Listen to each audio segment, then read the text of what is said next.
بسم اللہ الرحمن الرحیم۔ رسول اللہ صلی اللہ علیہ وآلہ وسلم نے ارشاد فرمایا، اگر تم اتنی غلطیاں کرو کہ تمہاری غلطیاں آسمان تک پہنچ جائیں اور پھر تم توبہ کر لو تو پھر بھی اللہ تمہاری توبہ قبول کرے گا۔ مشکل وقت میں دعا کیا کرو،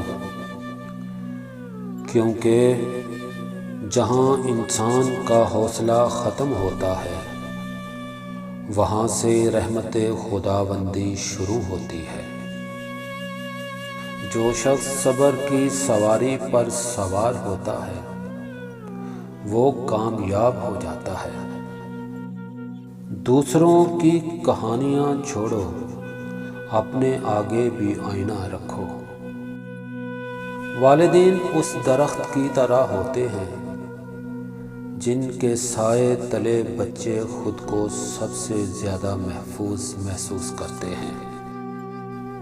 جب رشتے ضرورت کے ہوں تو ان کی یاد بھی ضرورت کے وقت ہی آتی ہے۔ کبھی کسی کو یہ مت کہنا کہ تم مجھے یاد رکھنا، تم اگر یاد رکھنے کے قابل ہوئے تو یقیناً یاد رہ جاؤ گے۔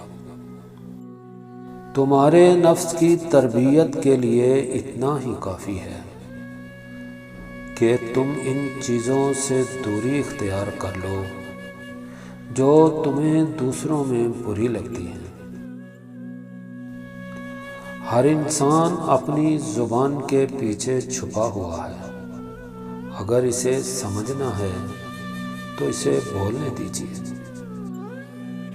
کہتے ہیں چھوڑنے والے چھوڑ جاتے ہیں، مقام کوئی بھی ہو۔ میں کہتا ہوں نبھانے والے نبھا ہی لیتے ہیں، حالات کیسے بھی ہوں۔ ہمیں پتہ بھی نہیں ہوتا کہ ہمارا رب کس کس مقام پر ہمیں گرنے سے پہلے تھام لیتا ہے۔ محبت یک طرفہ ہو سکتی ہے، سمجھوتا بھی یک طرفہ ہو سکتا ہے، لیکن عزت دو طرفہ چیز ہے، یہ یک طرفہ نہیں ہو سکتی۔